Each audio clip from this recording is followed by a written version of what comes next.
حضرت انس بن مالک کو کسی نے دیکھا کہ وہ شوربے سے کدو کے ٹکڑے نکال نکال کے کھا رہے ہیں، تو کہا یہ کیا کر رہے ہو؟ کہا میں نے ایک دن حضور کو یوں کرتے ہوئے دیکھا تھا۔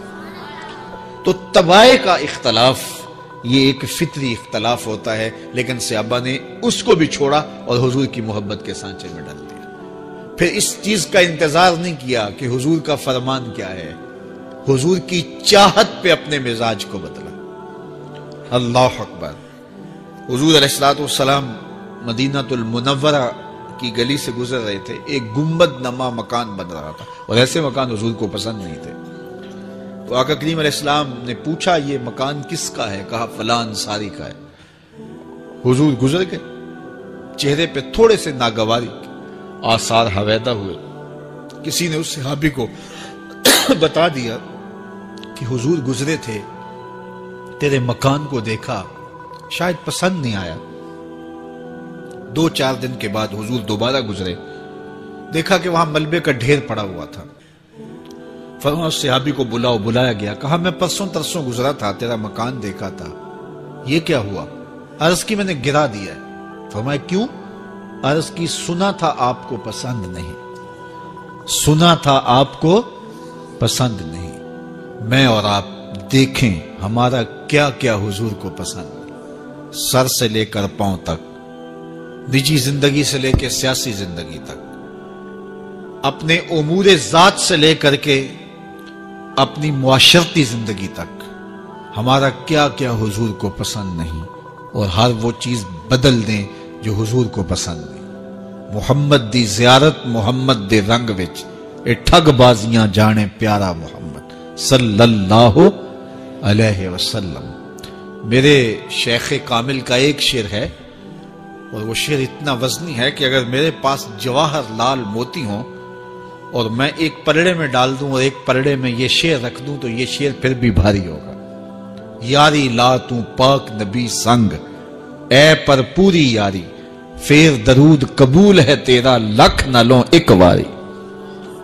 1.25 لاکھ مرتبہ درود پڑھنا ایک طرف، اور ایک دفعہ حضور کی ذات پہ درود پڑھنا، ان کی محبت کے سانچے میں یوں ڈھل کر کے جو وہ کہتے ہیں وہ میری زندگی کا عمل ہے، یہ اس سے وزنی ہے، یہ اس سے بھاری ہے۔ تو حضور کی محبت، حضور کے ایک صحابی تھے، وہ حضور کو ملنے آئے، اور آئے تھے بحرین سے۔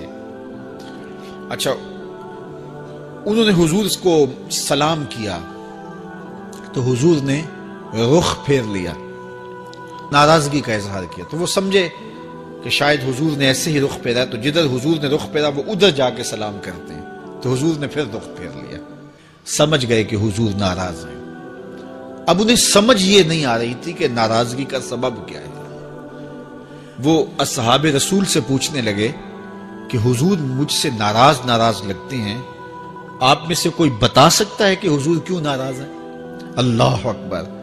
آج تو کوئی بڑا باپ ہو، مرشد ہو، استاد ہو، ناراض ہو جائے اور شاگرد کو ناراضگی کی وجہ معلوم نہ ہو تو وہ الٹا ناراض آگے سے ہو جاتا ہے کہ میں نے جرم کیوں کیا ہے کہ استاد کا مزاج بگڑ گیا ہے۔ اللہ اکبر۔ لیکن ذرا دیکھیے، رنگ دیکھیے محبت کے، وہ صحابہ سے پوچھتا پھرتا ہے کہ حضور مجھ سے ناراض ہیں، مجھے بتائیے کہ کیا سبب ہوا۔ تو انہوں نے کہا کہ یہ تیرے ہاتھ میں جو سونے کی انگوٹھی ہے، اس سے حضور ناراض ہے، کیونکہ حضور اس کو منع کر چکے ہیں۔ امت کے لیے سونا چاندی حضور نے امت کے مردوں کے لیے منع فرما دیا۔ صرف 4.5 ماشے سے کچھ کم کی انگوٹھی چاندی کی، اور وہ بھی عدد میں 1 ہو، شریعت نے جائز رکھی ہے۔ اگر 2 ماشے کی 2 ہوں گی تو پھر بھی جائز نہیں۔ عورت کو جائز ہے 10 انگوٹھیاں پہنے، سونے کی پہنے، چاندی کی پہنے، یہ اس کا زیور ہے۔ مرد کو زیور کی ضرورت نہیں ہے، زینت کی ضرورت نہیں ہے، لہذا مرد کے لیے 1 انگوٹھی رکھی گئی ہے، وہ بھی اس لیے کہ اگر وہ کہیں مشکل میں ہو تو اس کو بیچ کر کے 2 وقت کا کھانا لے سکے۔ باقی اس کے لیے انگوٹھی 4.5 ماشے سے کم کا چاندی یا سونا 1 ماشا ہی کیوں نہ ہو، اس کے لیے جائز نہیں ہے۔ تو اس نے سونے کی انگوٹھی پہن رکھی تھی، لیکن اسے حرمت کا پتہ نہیں تھا۔ تو اس نے کہا کہ حضور مجھ سے کیوں ناراض ہیں؟ تو صحابہ نے کہا شاید یہ اس انگوٹھی کی وجہ سے ناراض ہیں۔ تو اس نے یہ نہیں کہا کہ مجھے تو پتہ ہی نہیں تھا، میرا کیا قصور۔ خیر، اس نے انگوٹھی اتار کے حضور کو پیش کرتے کہا حضور آپ اس وجہ سے ناراض ہیں؟ حضور نے انگوٹھی پکڑی اور ایسے پھینک دی، ناراضگی کی وجہ ختم ہو گئی، وہ بیٹھ گیا، بات شروع ہو گئی۔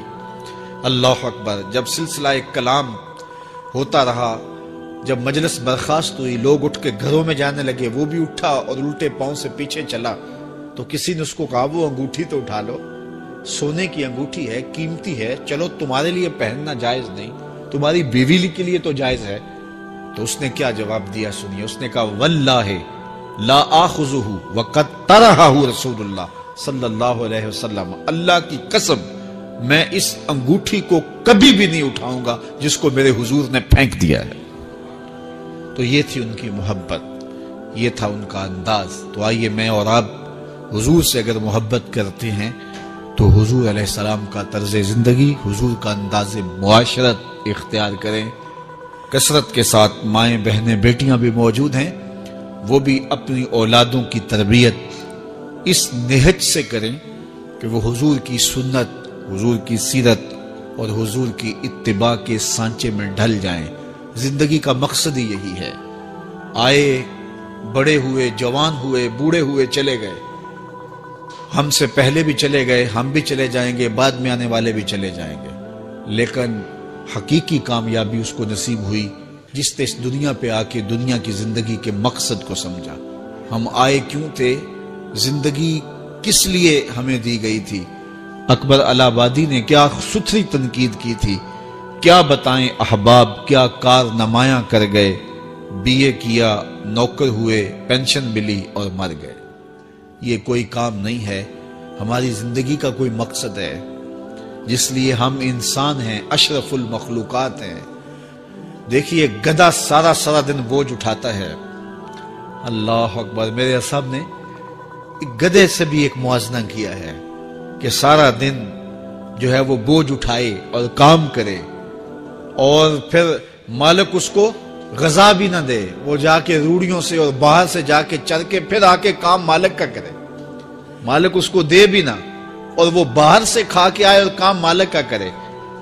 تو اگر بندہ ہو کے، انسان ہو کے اگر نہ کرے تو میرے حضور نے ایک لمبی ربائی ہے، اس میں آخر میں لکھتے ہیں تو چنگا یعقوب یا کھوتا تینوں شرم نہ آوے، کہ اگر وہ ایک گدھا بھی کام کرے، اپنی پیٹھ پہ بوجھ لا دے، اور تو اپنے مالک کے لیے کچھ نہ کرے، اور ساری نعمتیں مالک نے تجھے دی ہیں اور عزتیں اور آبرویں تیرے نام کی ہیں، اور تو اس کا حق ہی ادا نہ کرے، تو پھر کس طرح تیرے سے، تو پھر اولئک کالانعام بل ہم اضل، فرمایا تو چوپایا ہے بلکہ چوپایوں سے بھی بدتر ہے۔ تو میں اور آپ اپنے آپ کو انسان ثابت کریں۔ آج موقع ہے، سے ثابت نے اجے حواس تیرے، سے ثابت نے اجے حواس تیرے، کر لے نیکیاں رج کے تو، اڑیا رب رسول کیوں پل بیٹھو، آ رب رسول ول پج کے تو، آئی موت ایتھے رہسن کم تیرے، آئی موت ایتھے رہسن کم تیرے، نیکیاں کر لے بھج کے تو، کی آکھ سن لوگ یعقوب تینوں، جب ٹر پیوں سر منہ کج کے تو۔